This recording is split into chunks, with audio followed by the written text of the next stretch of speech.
And welcome back, everyone. So our next part of our project, we have our paratrooper primed and he's ready for some paint.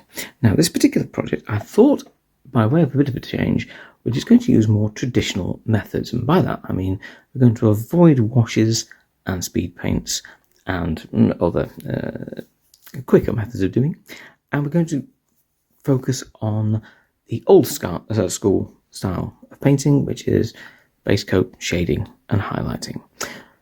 We are, however, going to make this a bit easier for ourselves. We're going to use the trench brown, which I've used, as our base coat. So we're going to go straight in initially and highlight.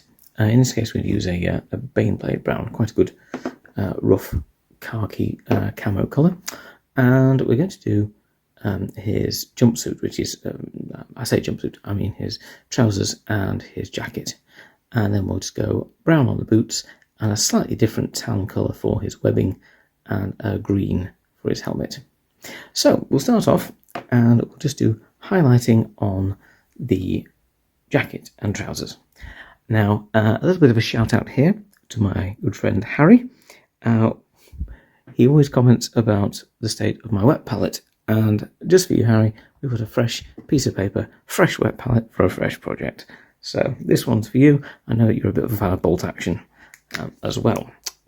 Right, so let's get a little bit of this onto the palette down here. I'll do just, as always, thin it down a little. Nothing too bad, just a little bit of water. And all we're going to do is, again, using our regiment style brush, so just the one brush for the entire model. We are going to just bring out the raised areas of the model. So areas around the knee pads we're going to, and elbows we're going to reinforce with some green. So for the moment we're just going to go along the edges and the higher edges of the cloth areas, and that's fairly straightforward. When you look at the actual model, you'll see the areas that you need to do. Though if in doubt, almost a semi-dry brushing technique, just start at the top and sort of just bring the brush down, and that'll basically let the paint fall on the raised areas and keep off the areas it doesn't need to be. And I'm just going to start at this and go top to bottom and move the model around as we do. Just picking up all the details that we need. That's a pouch, so I'm going to do that in the tan colour as well.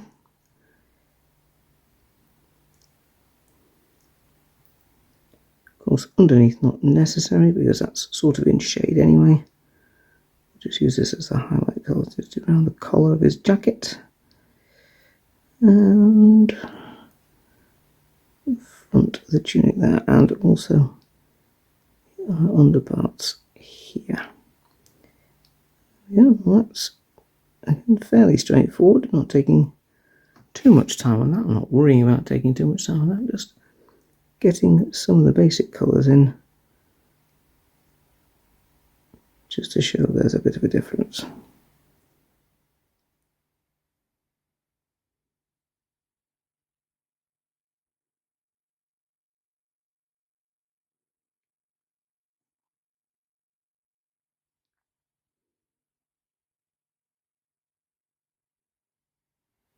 We'll go around the whole model, just building up a bit more of the layering there, just on the raised edges of his uniform.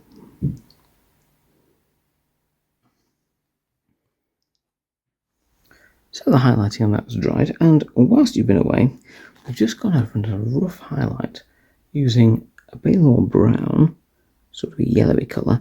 We've just done this straight onto the undercoat and just almost applied it straight like a highlight. You see, almost dry brushing that on from the top down, and that's kind of done our packs and webbing areas all in one go. A little bit of a cheat, but gives us just the right sort of effect that we need for all these webbing straps and packs. There we go. And again, you can build up the layers on this. I'm going a few goes over, and also around areas where it's sort of more bulky, just make the colour a little bit more defined, a little bit more edgy. But that's sort of got us where we need to be on his packs for the moment. We'll put some little buckle details on later on. Right, with that, I think what we'll do is we just need to add some browns and some greens, and then the skin. So we'll start off with the browns. Now, famously, their jump boots were a very, very polished brown. So to get that effect, we're going to do a dark brown, first of all, and then highlight over the top with a light brown. So first off, let's use a darker brown. So we'll put some of that on the palette. And we're going to just paint this all into the areas of the darkest browns. It's going to be the wood on the gun and the boots. Now, with the model, we seem to have put on some form of gaiter. And what we're going to do is we're going to just sort of plaster over that with the paint, just to give the impression of the higher topped boot that the paratroopers would wear. Corcoran jump boots, I think was the term. The more expert in the comments will correct me. So I'm just going to put that over like that. As you see, we're just sort of slapping this on, not being too precious about it, just to get it neat. And again, if anything goes on the base, well, we can tidy that up later on as well. Because what's going to be important here is the toe cap areas is where we're going to get the highlight, and that will give the impression that we need. So again, we're going darker first, and then we're going to highlight up. Again, over a nice brown undercoat. This really helps, hence why I tend to opt for brown undercoats for most historical miniatures. It just seems to work well on everything from World War II troops right back as far as Renaissance. Obviously, we're doing anything where they're covered in plate armour, perhaps a metallic silver might help, and then shade it and darken it down accordingly. Now, of course, we've got the handle of this entrenching tool here, so we're going to do that as well. Just do that dark wood colour. Again, in some cases, a limited palette will help. Now, obviously, if you're doing a whole squad of these, that also helps to unify them and give them all the same look. And it also means that if you're painting a whole squad and you're batch painting like a production line, that makes your life a little bit easier as well. The fewer stages you have to do, the quicker it's going to be. Each stage may take a little longer, but you get there in the end. And what's more important is when you're finished, a whole squad joins your army. I'm a big fan of this. So let's just put that little bit in there where the stock of the rifle is. And we're going to go around his hand where possible, but we are going to paint his skin tones in separately, so don't worry too much about that if we go over. In fact, probably easier if you do. So the brown stock goes there. There's quite a bit of metal to be dealing with as well, but let's get the wooden bits, and then we'll worry about his hands and other stuff later. So again, I'm moving the model around so that where possible I'm always painting strokes down.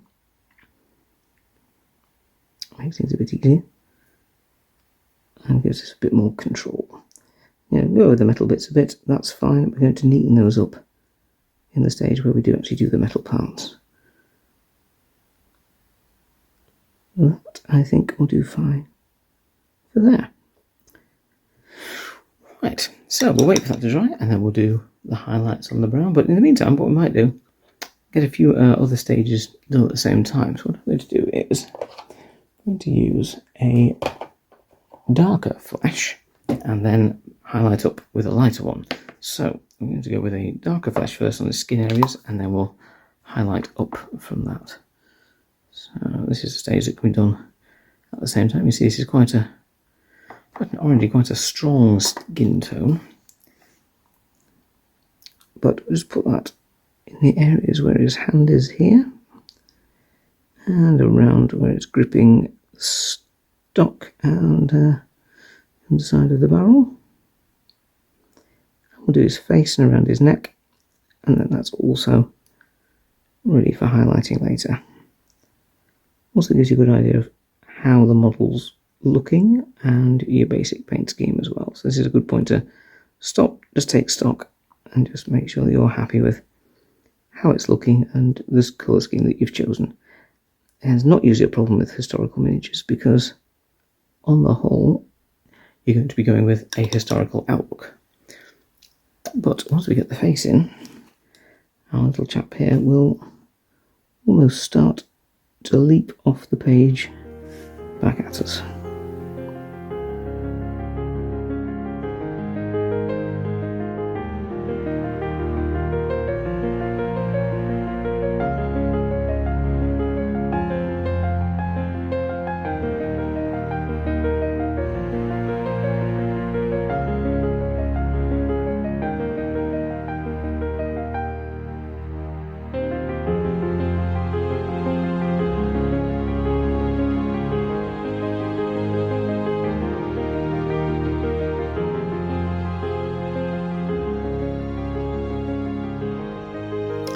And already I think you'd agree that he's starting to come to life. Let's move on to the highlights in just a second.